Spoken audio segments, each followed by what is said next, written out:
নমস্কার বন্ধুগণ, দেশে এবং দেশের বাইরে যে যেখানে আছো, আশা করি সবাই খুব ভালো আছো। আজকে আমার এই নতুন ভিডিওতে তোমাদের সবাইকে স্বাগত জানাই। চলে এসেছে শীতকাল। শীতের মরশুমে পিঠে পুলির মরশুম চলতেই থাকে। আর এই পিঠেটা প্রত্যেকের বাড়িতেই কিন্তু তৈরি করা হয়, আর প্রত্যেকে আশা করি খেতে খুবই ভালোবাসো। তো আমি এই পিঠেটা খেতে খুবই ভালোবাসি। তো আজকে আমি তোমাদের সামনে শেয়ার করব দুধ পুলির রেসিপিটা। আজকের এই রেসিপিটা থাকবে ক্ষীর দুধ পুলি।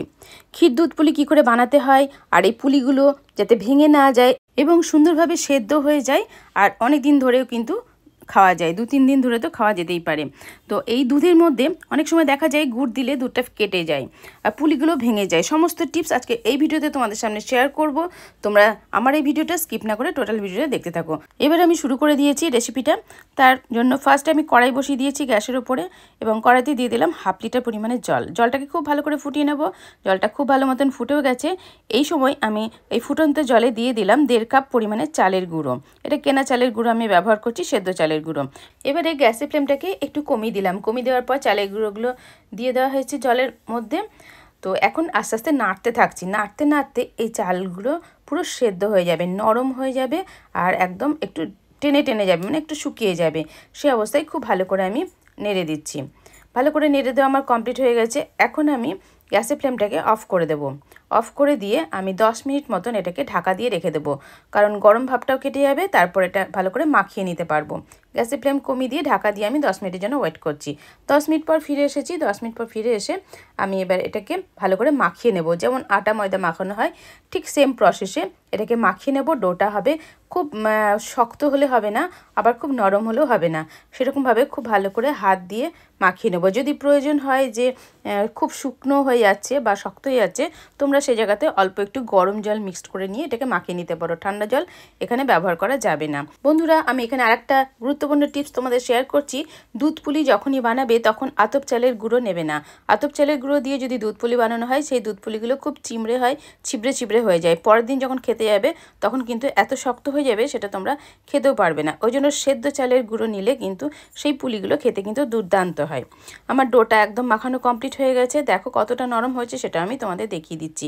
এভাবে আঙুল দেওয়ালে বুঝতেই পারছো কতটা নরম হয়েছে। এরকমভাবে ডোটা মাখিয়ে নিতে হবে। এবারে ছোট ছোট করে লেচি কেটে নেব। যেমন আমরা রুটির লেচি কাটি, তার থেকে একটু ছোট করে আমরা লেচিটা কেটে নেব। এখন আমি দুধ পুলির ভেতরে যে পুরটা দেব সেটা তোমাদের দেখিয়ে দিচ্ছি। আমি পুরটা বানাইনি, বাজার থেকে কিনে নিয়ে আসা ক্ষীরের মিষ্টি, এগুলোকে গুজিয়া বলা হয়। এই গুজিয়াগুলো আমি একটু ভেঙে নরম করে নিলাম, দিয়ে লেচি কেটে নিয়েছি। লেচিটাকে ভালো করে গোল করে নিতে হবে। খুব ভালো করে যদি গোল করে নেওয়া হয় তাহলে কিন্তু পুলিটা বানাতেও সুবিধা হবে, ফাটবেও না, আর দেখতেও কিন্তু সুন্দর হবে। আর হাতে একটু চালের গুঁড়ো লাগিয়ে নিলাম।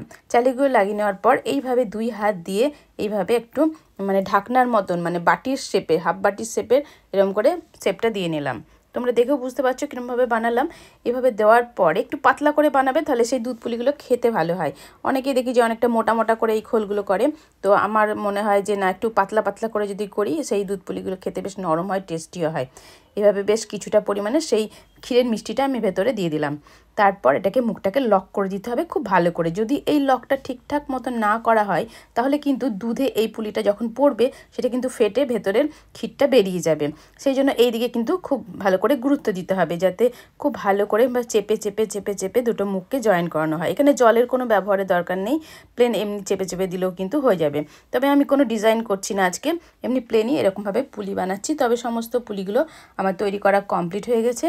তবে বন্ধুরা, আর একটা দিকেও তোমরা খেয়াল রাখবে যে যখন পুলিটা বানানো হয়েছে, পুলির আশেপাশে কোনো জায়গায় যেন ফেটে না থাকে।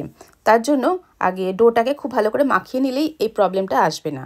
এখন আমি দুধটা জাল দিয়ে নেব। তার জন্য আমি 1/2 লিটার পরিমাণ দুধ নিয়েছি। সেই দুধটাকে আমি একটা পাত্রের মধ্যে ঢেলে দিলাম। তারপর এটাকে খুব ভালো করে ফোটাতে থাকবো। এই দুধটাকে মেরে মেরে আমি ক্ষীর বানাবো। আগেই বলেছি আমি এখানে ক্ষীর পুলি বানাচ্ছি, তো সেই জন্য আমার দরকার ঘন দুধ। সেই ঘন দুধটার জন্য আমি এই দুধটাকে ভালো করে ফুটিয়ে ফুটিয়ে মোটামুটি 45 মিনিট মতন সময় লাগবে আমার এই ক্ষীরটা বানাতে। তো এইভাবে নাড়তে নাড়তে আমি দুধটাকে ক্ষীরে পরিণত করে নেব। তবে খুব ঘনও করব না, একটু পাতলা রাখতে হবে, কারণ যখন পুলিগুলো দেবো তারপর কিন্তু দুধটা আরও ঘন হয়ে যায়। সেই জন্য খুব ঘন করার দরকার নেই, মানে বেশ কিছুক্ষণ নাড়তে নাড়তেই দেখবো যে দুধটা ঘন এসেছে, তখন আমি এই গ্যাসটাকে অফ করে দেবো। এই দুধটাকে ঘন করার জন্য বন্ধুরা তোমাদের আরেকটা টিপস বলে দিচ্ছি। তোমাদের ঘরে যদি কোনো পাউডার দুধ থাকে তাহলে পরে সেই পাউডার দুধটাকে একটু এই গরম দুধের সাথে গুলে নেবে, গুলে নিয়ে মিশিয়ে দেবে, দেখবে তাড়াতাড়ি দুধটা ঘন হয়ে যাবে। আমি দুধটাকে অনেকটাই ঘন করে নিয়েছি। এখন আমি কড়াইতে দুধটা ঢেলে দিলাম।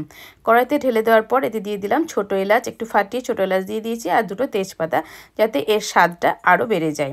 এবার আরেকটু দুধ পরিমাণে দিয়ে দিলাম। এটা ঘন দুধই আমি এটা বানিয়ে নিচ্ছি। দুধটাকে দিয়ে প্রথমে আমি খুব ভালো করে ফুটিয়ে নেব। তার জন্য গ্যাসের ফ্লেমটাকে আমি এখন হাই রেখেছি। তবে হাই করে দিয়ে কখনোই গ্যাসের সাইড থেকে চলে গেলে চলবে না। জানোই তো তোমরা, দুধটা আস্তে আস্তে উঠে গিয়ে পড়ে যায়, সেই জন্য। তো দুধটা খুব ভালো করে ফুটেও গেছে। এখন আমি পুলিগুলো একটা একটা করে ছেড়ে দিচ্ছি। তবে পুলিগুলো ছাড়ার সময়তে কিন্তু একটু খেয়াল রাখতে হবে। একসঙ্গে যদি সব পুলিগুলো ছেড়ে দাও তাহলে পরে কিন্তু ফেটে যাওয়ার সম্ভাবনা থেকেই যায়।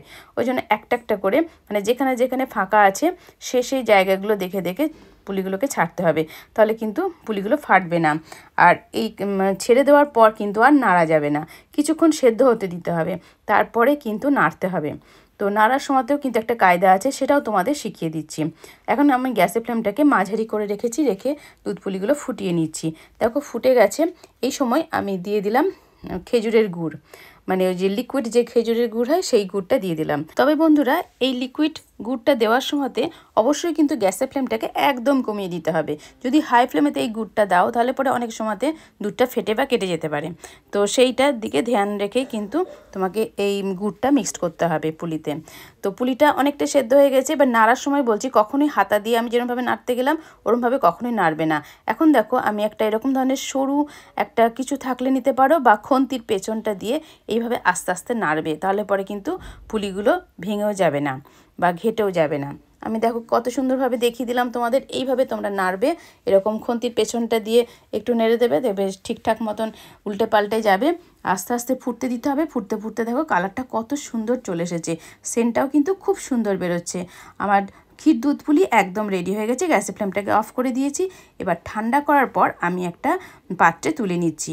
তবে এখানে যে গুড়টা আমি দিয়েছি সেই গুড়টা আমি এখানে 1.5 কাপ পরিমাণে দিয়েছি। মানে মিষ্টিটা বেশ ভালো না হলে পরে ক্ষীর পুলি বা দুধ পুলিটা খেতে ভালো লাগে না, ওই জন্য সেই কোয়ান্টিটিটা দিয়েছি। তবে তোমরা যদি কম মিষ্টি খাও সেখানে তোমরা কম গুঁড়ো দিতে পারো। তো দেখতেই পাচ্ছ যে পুলিগুলো কতটা লোভনীয় লাগছে, খেতে কিন্তু দুর্দান্ত হয়েছে, নরম একদম তুলতুলে। এই দুধ পুলির রেসিপিটা তোমাদের সামনে শেয়ার করলাম। অবশ্যই কিন্তু তোমরা কমেন্ট করে লিখে জানাবে যে এই দুধ পুলির রেসিপিটা তোমাদের কেমন লেগেছে। আর এই প্রসেসেও তোমরা একবার বানিয়ে দেখো, তোমাদেরও কিন্তু দুধ পুলি এরকম নরম তুলতুলে থাকবে, এবং পরের দিনও যখন খাবে তখনও কিন্তু একদম নরম থাকবে। 2-3 দিন রেখে দেওয়ার পর যখন তোমরা দুধ পুলিটা খাবে তখন একটু গরম করে খেও, তাহলে কিন্তু আরও মজার লাগবে। আমার এই ভিডিওটা দেখার জন্য তোমাদেরকে অসংখ্য ধন্যবাদ। ভালো লাগলে অবশ্যই কিন্তু একটা লাইক করে দিও, আর তোমাদের ফ্রেন্ড সার্কেলকে অনেক অনেক শেয়ার করো। যদি নতুন বন্ধু হয়ে থাকো তাহলে অবশ্যই আমার চ্যানেলটিকে সাবস্ক্রাইব করে নোটিফিকেশন অন করে রেখো নিত্য নতুন ভিডিও পাওয়ার জন্য। টাটা, বাই বাই, নমস্কার।